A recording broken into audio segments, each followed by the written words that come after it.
Рахмат. 149.1, 149.2 Токой чарбасындагы жоготууларды кайра ордуна келтирүү деп атасыздар да. Ошондо бул берене деген биз токойлорду азыр эми ызычууларды уккансыздар да, көлдө деген килтеген эме токойлорду кыйып салышып, жокко чыгарып, анан ошо кыркып салгандарга биз жол берген жокпузбу? Эгер токойду кыйып, анан деген кыркып салып, анан ошондон кийин мы как бы их не узаканиваем, этих нарушителей, ушул берене менен. Элбек Жалалбековна, жок, андай жок. Андан соң урматтуу депутаттар бияка. Жок, кээ бир мыйзамды бузуп, ошакта иштегендер, ушул жатта иштегендер, ушун менен жабылып калат деген маселе туулбайбы?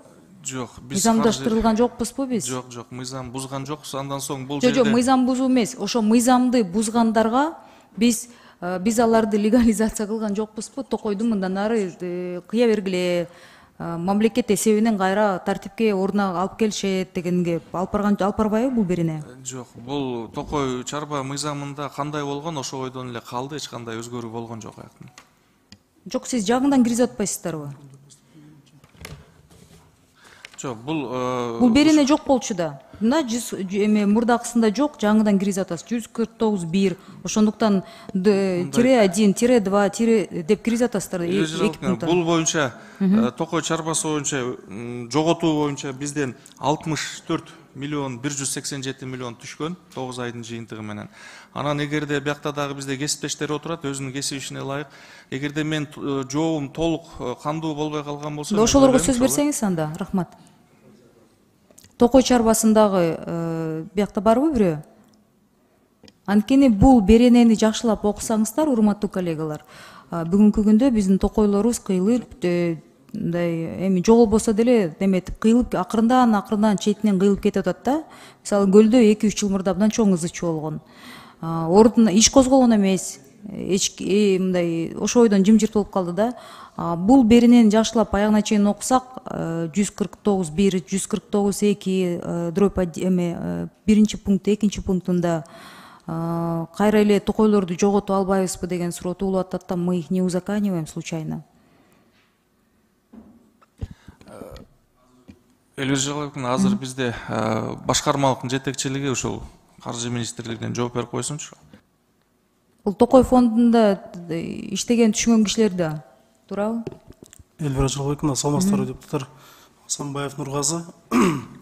Бул Токой кодексинде кандай норма болсо, ошол норманы эле биз салыктык эмес кодексине киргизип атабыз. Бүгүнкү күндө бул норма иштеп атат, бирок биздин кодексте как салыктык эмес жыйым катары кабыл алынган эмес.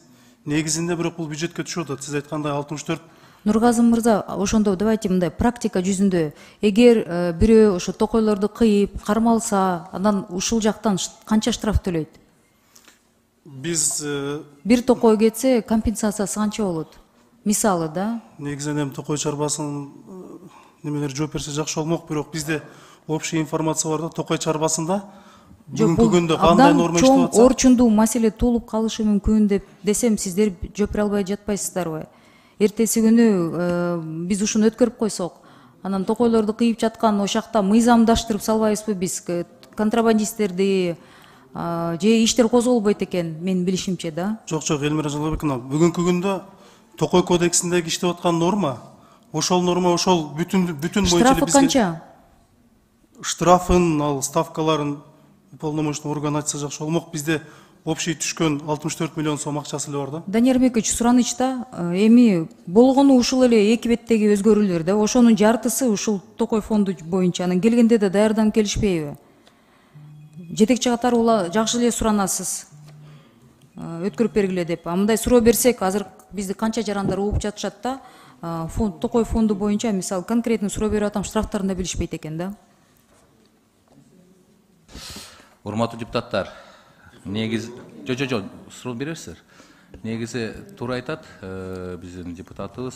Бул маселени келгенде силер бүт ушул тийиштүү жетекчилерди деп чакырбайсыздарбы, отдел? Же өзүңөр даярданып келбейсиздер, макул. Баарын ээрчип келбегиле, маселе көп да.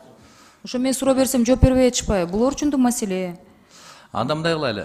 Азыр эмнеде 3 депутат жазылыптыр, 3 депутат суроону берип алсын, анан сунуш менен чечебиз,